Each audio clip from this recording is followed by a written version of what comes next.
90s and the beginning of the 21st century will also be remembered as a time of a deeply contested culture and a strongly divided American society. Civil rights, the role of women, religion, sex, violence have all transformed our culture. The battleground of this culture war has been women's rights. The Equal Rights Amendment, which is a constitutional amendment that would have guaranteed equal protection and due process against discrimination based on gender, like the 14th had done for race, will be narrowly defeated by a conservative backlash. It passes Congress, and it falls one state short of getting the requisite number of states. And in fact, some states had given their approval and then retracted it in the face of this conservative backlash. Abortion, of course, is probably the most high-profile issue when it comes to women's rights, and it's made for some strange bedfellows. Catholics, Mormons, and fundamentalist Christians, not groups that typically agree and get along, all are strong voices, and I should say the organized Catholic Church. Most Catholics, in fact, support a woman's right to choose. But anyway, the organizational structures of these three religious groups have come together to provide enormous amount of funding and energy and support for the pro-life cause. Of course, there's also just a simple conservative movement that feels like expansion of women's rights will destroy the family unit. You do still hear people coming on TV, even here in 2013, talking about how if women achieve some degree of equality, then no longer will they stay home and the family unit will fall apart. There's been some energy on the right for a constitutional amendment to ban abortion, but this has never really gotten anywhere. It's never gotten out of the House or the Senate, much less received much support in the state. One way anti-abortion activists have had success is by attacking the funding for abortion. Many states have banned any sort of state funding that might go to abortion services, and the Hyde Amendment at the congressional level, at the federal level, prevents any federal money from going to any abortion. And in fact, there is so much kind of support to be gained among those who are highly activated on this issue that conservatives in Congress will just repeatedly pass versions of the Hyde Amendment. There's dozens of these things that have been passed saying no federal money to abortion. Of course, it's also been the cause of terrorism and violence. There has been a significant degree of anti-abortion or pro-life, perhaps, terrorism, including Eric Rudolph, who I talked about earlier, who was blowing up abortion clinics. Dr. George Tiller, the guy over there in green on the left, was shot by the guy below him and killed. Scott Roeder, that was actually the second time Dr. Tiller had been shot. He had been shot in both arms earlier by a different pro-life terrorist. But this has been a very controversial and very dangerous issue. One result of this has been that conservatives, Republicans, now virtually all of their appointments are Catholics, which is strange because Catholics traditionally have been a Democratic constituency. But by appointing a Catholic to the Supreme Court, a conservative is kind of winking at his followers and saying, look, I'm putting somebody who's going to be against abortion on the court. In fact, today there's not a single Protestant on the court. The entire Supreme Court now is either Catholic or Jewish. Environmentalists have had intermittent success at the federal level, but they usually win at the local level. We had the Love Canal episode, which is where a neighborhood, I believe it was in Pennsylvania, found itself being polluted by a factory down the way, and it was causing high rates of cancer. And so the people in the neighborhood, when investigators from the factory came out to check this out, they kidnapped. They captured the investigators from the factory and threatened to force them to drink the water that they were having to drink. And the corporation who was doing all this polluting was forced to back down.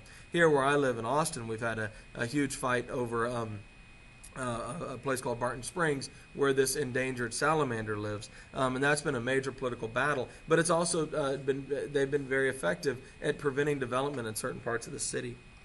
Of course, our climate is changing. There's debate. 99% of scientists say this is being caused by man and things like increased pollution and stuff like this. And a very small group of scientists funded by the people who are accused of doing the polluting say it's not caused by man.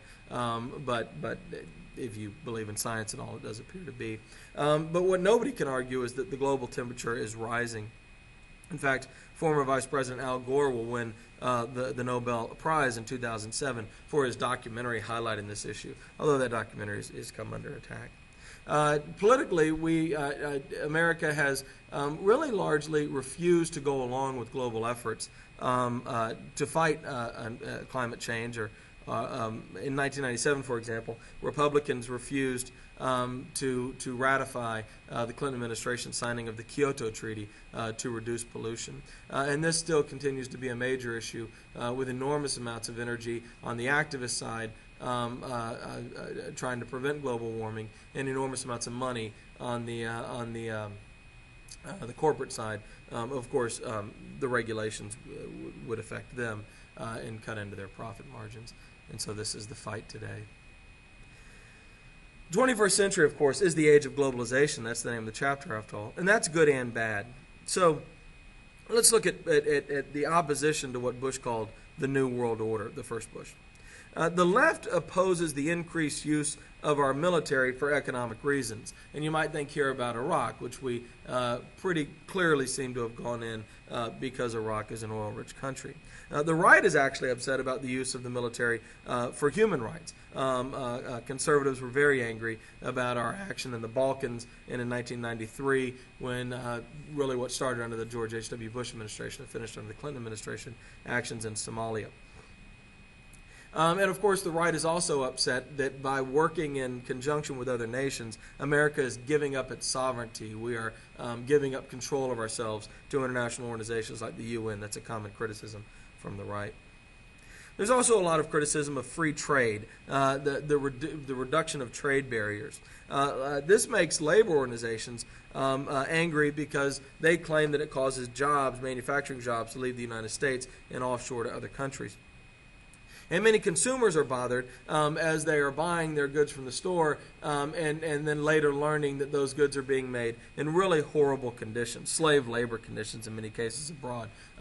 Small children making Nikes in Malaysia for 10 or 15 cents an hour. Recently, we've had this epidemic in South Asia of factories that make goods for companies here in America that are burning down, or buildings are collapsing and tons of people are dying, all in the name of making that good at the lowest possible price so you can have the highest possible profit margin. And many Americans today are very concerned and have real moral problems about that. There's also a great concern about the environmental damage. America can regulate its factories all at once, but if most of what we're buying is being made in countries like China or Mexico that do not have strict environmental regulations, the pollution damage is still happening to the world. In fact, down here in Texas, if you go to the border in Juarez or Laredo, you can just watch the pollution float over the border. It's a very real thing. Others are concerned about multinational corporations who may traditionally be an American corporation, like, say, Exxon, but have now headquartered themselves in different places around the world. They've become global corporations, and they no longer have any connection to America, and have become kind of extra-national and are given enormous power and influence in America, but really have no loyalty to America. That's a criticism of multinational corporations often. The World Trade Organization, the International Monetary Fund, and the World Bank have all been targets of those concerned about the effects of globalization. In November of 1999, there were massive protests at the G7 meetings in Seattle, Washington. They were met with significant violence. A number of these pictures are from those protests. And there were more protests in the following months about those who were concerned about America's increasing multinationalism in its policies. The G7 did pledge $1.2 billion to fight AIDS and to meet needs in remote areas in the future as an attempt to kind of improve its image. But still, many Americans, and many of these follow people like Ron Paul, are concerned about these trends, not just in America, but globally.